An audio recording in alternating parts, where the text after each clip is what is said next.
வணக்கம். ஆகாஷ்வாணி மாநில செய்திகள் வாசிப்பவர் சாந்தி ரமேஷ். தலைப்புச் செய்திகள். பிரான்ஸ், அமெரிக்க நாடுகளுக்கு அரசுமுறை பயணமாக பிரதமர் திரு நரேந்திர மோடி இன்று புறப்பட்டு சென்றார். மாணாக்கர் தேர்வை எதிர்கொள்ள ஊட்டச்சத்து உணவுகளும் உடல் நலமும் மிக அவசியம் என்று பிரதமர் திரு நரேந்திர மோடி கூறியுள்ளார். ராணுவ தளவாட உற்பத்தியில் இந்த ஆண்டு சீர்திருத்தங்களுக்கு முன்னுரிமை அளிக்கப்படும் என்று பாதுகாப்புத்துறை அமைச்சர் திரு ராஜ்நாத் சிங் கூறியுள்ளார். தமிழக அமைச்சரவை கூட்டம் முதலமைச்சர் திரு மு க ஸ்டாலின் தலைமையில் சென்னையில் இன்று நடைபெற்றது. புதுடெல்லியில் நடைபெறும் சேலஞ்சர் கோப்பை டென்னிஸ் ஆடவர் ஒற்றையர் முதல் சுற்றில் இந்தியாவின் கரண் சிங் இன்று களமிறங்குகிறார். இனி விரிவான செய்திகள். பிரதமர் திரு நரேந்திர மோடி அரசுமுறை பயணமாக இன்று பிரான்ஸ், அமெரிக்க நாடுகளுக்கு புறப்பட்டு சென்றார். இந்த பயணத்தின் போது இவ்விரு நாடுகளுக்கிடையிலான அரசியல், பொருளாதார உறவுகளை வலுப்படுத்துவதோடு தொழில்நுட்ப ஒத்துழைப்பை மேம்படுத்துவதற்கான பேச்சுவார்த்தைகள் இடம்பெற உள்ளன. பிரான்சில் அந்நாட்டு அதிபர் இமானுவேல் மேக்ரனுடன் இணைந்து நாளை நடைபெற உள்ள செயற்கை நுண்ணறிவு உச்சிமாநாட்டில் பிரதமர் தலைமை உரையாற்றுகிறார். இந்த பயணத்தின் போது முக்கிய இருதரப்பு பேச்சுவார்த்தைகளை பிரதமர் மேற்கொள்வதோடு மார்ஷேலில் ஏற்படுத்தப்பட்டுள்ள இந்தியாவின் புதிய தூதரகத்தையும் திறந்து வைக்க உள்ளார். இதனிடையே புறப்படுவதற்கு முன்னர் பிரதமர் வெளியிட்ட அறிக்கையில் தமது இந்த பயணம் அமெரிக்க, பிரான்ஸ் நாடுகளுடனான நட்புறவை அதிகரிப்பதோடு தொழில்நுட்பம், வர்த்தகம், பாதுகாப்பு, எரிசக்தி, விநியோக சங்கிலியின் திறன் உள்ளிட்டவையை மேம்படுத்துவதற்கான வாய்ப்புகள் ஏற்படும் என்றும் நம்பிக்கை வெளியிட்டுள்ளார். முன்னதாக பரீட்சா பே சர்ச்சாவின் 8வது பதிப்பில் மாணாக்கரிடையே கலந்துரையாடிய பிரதமர் தேர்வு நேர மன அழுத்தத்தையும் அச்சத்தையும் கையாளும் முறைகளை எடுத்துரைத்தார். சிறுதானியங்கள் மற்றும் காய்கறிகளின் அவசியத்தை அவர் வலியுறுத்தினார். ஊட்டச்சத்து உணவுகளும் உடல் நலமும் தேர்வை எதிர்கொள்ள மிக அவசியமானது என்று கூறிய பிரதமர் தூக்கத்தின் முக்கியத்துவம் தொடர்பான அறிவியலையும் சுட்டிக்காட்டினார். காலை சூரிய ஒளியை மாணாக்கர் பயன்படுத்திக் கொள்வதன் மூலம் நல்ல எழுச்சியையும் ஊக்கத்தையும் பெற முடியும் என்றும் பிரதமர் அறிவுறுத்தினார். தேர்வு கால அழுத்த சவால்களை எதிர்கொள்வதற்கான யுக்திகளை எடுத்துரைத்த பிரதமர் இத்தகைய சவால்களை எதிர்கொள்ள மாணாக்கர் தங்களை தயார்படுத்திக் கொள்வதன் அவசியத்தையும் குறிப்பிட்டார். தேர்வு கால நேரத்தை நிர்வகிக்கும் திறனின் அவசியத்தை எடுத்துரைத்த அவர் விரும்பாத பாடங்களை விரும்பும் செயல்திறனை உருவாக்குவதற்கான வழிமுறைகளையும் குறிப்பிட்டார். நாட்டின் அனைத்து மாநிலங்கள் மற்றும் யூனியன் பிரதேசங்களை சேர்ந்த 36 மாணாக்கர் இந்நிகழ்வில் பிரதமருடன் நேரில் கலந்துரையாடினர். 5 கோடி பேர் ஒருங்கிணைந்த கற்றல் திறனுக்கான இந்த கொண்டாட்டத்தில் பங்கேற்றனர். தேர்வு காலங்களில் மாணவர்களின் அச்சத்தை போக்கும் வகையில் பிரதமர் தொடர்ந்து கலந்துரையாடி வரும் நிலையில் மாணாக்கருக்கு இது ஆளுமையை ஏற்படுத்துவதோடு கொள்கை மற்றும் நடைமுறைகளுக்கிடையே உள்ள இடைவெளியை களைய இது வழிகோலி வருவது குறிப்பிடத்தக்கது.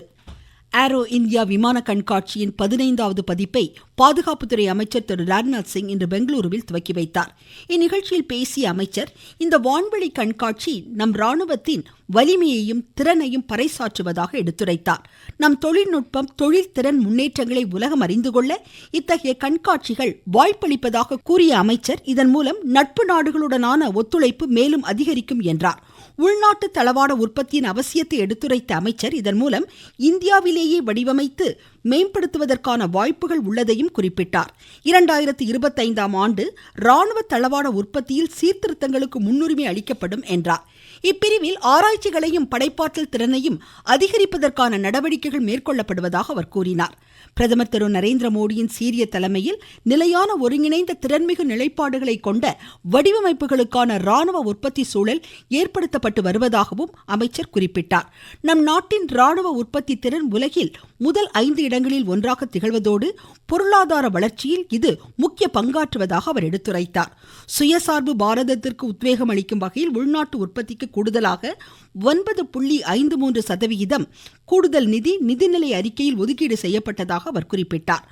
உள்நாட்டு உற்பத்தி 1,25,000 கோடி ரூபாய் அளவிற்கு அதிகரித்துள்ளதாகவும் 21,000 கோடி ரூபாய் அளவிற்கு ஏற்றுமதி மேம்பட்டிருப்பதாகவும் திரு ராஜ்நாத் சிங் சுட்டிக்காட்டினார். இந்நிகழ்வின் ஒரு பகுதியாக கண்கவர் வான் சாகச நிகழ்ச்சிகளையும் திரு ராஜ்நாத் சிங் பார்வையிட்டார். ஊரக பகுதிகளில் தூய்மை பாரத திட்டத்தின் கீழ் 12 கோடி கழிவறைகள் கட்டப்பட்டதன் மூலம் 3 லட்சம் குழந்தைகளின் உயிர்கள் பாதுகாக்கப்பட்டிருப்பதாக மத்திய ஜல்சக்தி நீர் மேலாண்மை துறை அமைச்சர் திரு CR பாட்டீல் கூறியுள்ளார். மாநிலங்களவையில் கேள்விகளுக்கு இன்று பதிலளித்த அவர், இதன் மூலம் 7 கோடி மக்கள் விழிப்புணர்வு பெற்றதோடு அவர்களின் பழக்க வழக்கங்களிலும் முன்னேற்றம் ஏற்பட்டுள்ளதாக குறிப்பிட்டார். உலக சுகாதார அறிக்கையை மேற்கோள் காட்டிய அமைச்சர், கழிவறைகள் கட்டப்பட்டதால் ஊரக மகளிரின் ஆரோக்கியம் மேம்பட்டதாக கூறினார். குடிநீர் பற்றாக்குறை உள்ள இடங்களில் கழிவறைகளுக்கான நீர்த்தேக்க தொட்டிகள் கட்டும் முயற்சிகள் நடைபெறுவதை அவர் சுட்டிக்காட்டினார். 5 லட்சம் கிராமங்கள் திறந்தவெளி கழிப்பிடம் இல்லாத பகுதிகளாக உருவெடுத்திருப்பதாக அமைச்சர் கூறினார். திறன் மேம்பாட்டு பணிகளுக்கான மத்திய அரசின் அணுகுமுறை படைப்பாற்றல் திறனை மேம்படுத்தியுள்ளதோடு பள்ளிகளிலிருந்து இதற்கான சூழல் உருவாக்கப்பட்டுள்ளதாக மத்திய திறன் மேம்பாட்டுத்துறை அமைச்சர் திரு ஜெயந்த் சௌத்ரி கூறியுள்ளார்.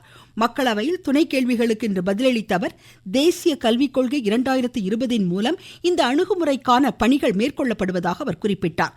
பல்வேறு மாநிலங்கள் திறன் மேம்பாட்டிற்கான நிறுவனங்களை ஏற்படுத்தி வருவதாகவும், தேவைப்பட்டால் இதற்கு மத்திய அரசு உரிய ஆதரவு அளிக்கும் என்றும் கூறினார். பழங்குடியின சமூக மக்களின் திறன்களை மேம்படுத்துவதற்கான பணிகளில் மத்திய அரசு முனைப்புடன் ஈடுபட்டுள்ளதாக கூறிய அவர், பிரதமரின் இளையோர் திறன் மேம்பாட்டு திட்டம் உள்ளிட்ட பல்வேறு திட்டங்களையும் சுட்டிக்காட்டினார். வங்கிகளில் தங்க நகை கடன் பெற்றவர்களின் நகைகளை ஏலம் விட கடும் விதிமுறைகள் வகுக்கப்பட்டுள்ளதாக மத்திய நிதியமைச்சர் திருமதி நிர்மலா சீதாராமன் கூறியுள்ளார்.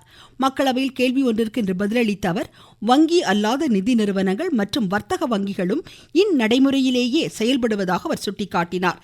ஏலம் விடுவது குறித்து சம்பந்தப்பட்டவர்களுக்கு முன்னரே தகவல் அனுப்பப்படுவதாகவும் அதன் அடிப்படையிலேயே ஏலம் விடப்படுவதாகவும் அமைச்சர் தெளிவுபடுத்தினார். உத்தரப்பிரதேச மாநிலம் பிரயாக்ராஜ் மகா கும்ப திரிவேணி சங்கமத்தில் குடியரசுத் தலைவர் திருமதி திரௌபதி முர்மு இன்று புனித நீராடினார்.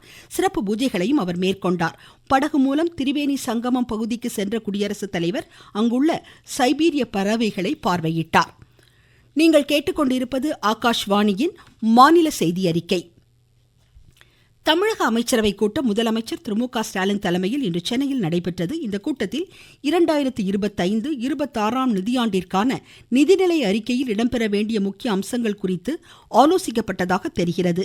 அமைச்சரவை கூட்டத்திற்கு பின்னர் செய்தியாளரிடம் பேசிய மாநில வருவாய்த்துறை அமைச்சர் திரு KKSSR ராமச்சந்திரன், சென்னையை சுற்றியுள்ள 4 மாவட்டங்களில் பட்டா வழங்கும் பணிகள் இன்னும் 6 மாதங்களுக்குள் நிறைவடையும் என்றார். சென்னையை சுற்றி இருக்கிற 4 மாவட்டங்களில் இருக்கிற பெல்ட் ஏரியா மக்களுக்கு பட்டா வழங்க வேண்டும் என்று சொல்லி முடிவு செய்திருக்கிறார்கள். பட்டா இல்லாமல் ஆட்சேபனையற்ற புறம்போக்கு பகுதியில் குடியிருக்கிறார்கள். அவர்களுக்கெல்லாம் பட்டா வழங்குவதற்கு வேண்டிய அந்த பணிகளை 6 மாத காலத்திலே முடித்து கொடுக்க வேண்டும் என்று சொல்லி இருக்கிறார்கள். மாவட்ட அளவில் ஒரு குழுவும், சென்னையில மாநில அளவில் ஒரு குழுவும் உடனடியாக அந்த பணிகளை துவங்கி 6 மாதம் முடிக்க வேண்டும் என்று உத்தரவிட்டிருக்கிறார்கள்.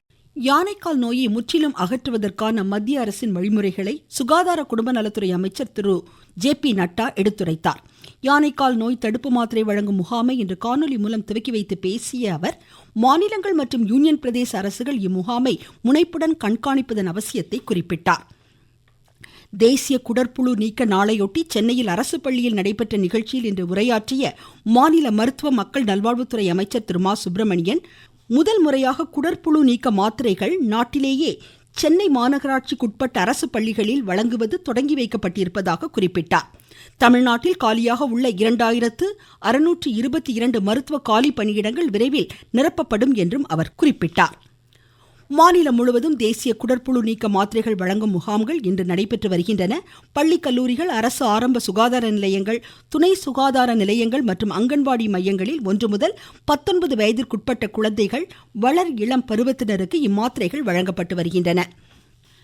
பழனி அருள்மிகு தண்டாயுதபாணி சுவாமி திருக்கோவில் முத்துக்குமார சுவாமி வள்ளி தெய்வானை திருக்கல்யாண வைபவம் இன்று விமர்சையாக நடைபெறுவதாக எமது செய்தியாளர் தெரிவிக்கிறார். பழனி அருள்மிகு தண்டாயுதபாணி சுவாமி திருக்கோயிலுக்கு தைப்பூசத்தை முன்னிட்டு தமிழகம் முழுவதும் இருந்து லட்சக்கணக்கான பக்தர்கள் சண்முக நதி, இடுமன்குளம், சரவண பொய்கை போன்ற புனித நதிகளில் நீராடிவிட்டு அழகு குத்தியும் கிரிவல பாதையில் பல்வேறு விதமான காவடிகள் எடுத்து ஆடியும் பாடியும் நேர்த்திக்கடன் செலுத்தி வருகின்றன. தைப்பூச திருவிழாவின் முக்கிய நிகழ்வான முத்துக்குமாரசாமி வள்ளி தெய்வானை திருக்கல்யாண வைபவம் இன்று மாலை 6 மணிக்கு நடைபெற உள்ளது. தைப்பூச திருத்தேரோட்டம் நாளை மாலை நடைபெற உள்ளது என்பதும் குறிப்பிடத்தக்கது. திண்டுக்கல் மாவட்டம் பழனியிலிருந்து ராஜசேகரன், சுப்பிரமணிய பாரதி. தஞ்சை அருள்மிகு புன்னைநல்லூர் மாரியம்மன் திருக்கோவிலில் நடைபெற்ற குடமுழுக்கில் ஏராளமான பக்தர்கள் சுவாமி தரிசனம் செய்ததாக எமது செய்தியாளர் கூறுகிறார்.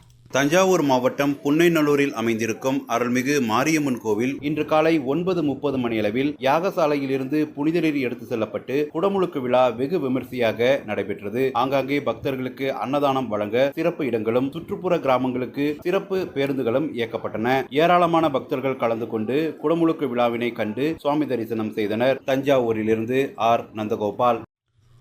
புதுடெல்லியில் நடைபெறும் சேலஞ்சர் கோப்பை டென்னிஸ் ஆடவர் ஒற்றையர் முதல் சுற்றில் இந்தியாவின் கரண் சிங் கசகஸ்தானின் டிமோஃபேயை இன்று எதிர்கொள்கிறார். மீண்டும் தலைப்பு செய்திகள். பிரான்ஸ், அமெரிக்க நாடுகளுக்கு அரசுமுறை பயணமாக பிரதமர் திரு நரேந்திர மோடி இன்று புறப்பட்டு சென்றார். மாணாக்கர் தேர்வை எதிர்கொள்ள ஊட்டச்சத்து உணவுகளும் உடல் நலமும் மிக அவசியம் என்று பிரதமர் திரு நரேந்திர மோடி கூறியுள்ளார். ராணுவ தளவாட உற்பத்தியில் இந்த ஆண்டு சீர்திருத்தங்களுக்கு முன்னுரிமை அளிக்கப்படும் என்று பாதுகாப்புத்துறை அமைச்சர் திரு ராஜ்நாத் சிங் தெரிவித்துள்ளார். தமிழக அமைச்சரவை கூட்டம் முதலமைச்சர் திரு மு.க. ஸ்டாலின் தலைமையில் சென்னையில் இன்று நடைபெற்றது. புதுடெல்லியில் நடைபெறும் சேலஞ்சர் கோப்பை டென்னிஸ் ஆடவர் ஒற்றையர் முதல் சுற்றில் இந்தியாவின் கரண் சிங் இன்று களமிறங்குகிறார். இத்துடன் இந்த செய்தி அறிக்கை முடிவடைந்தது.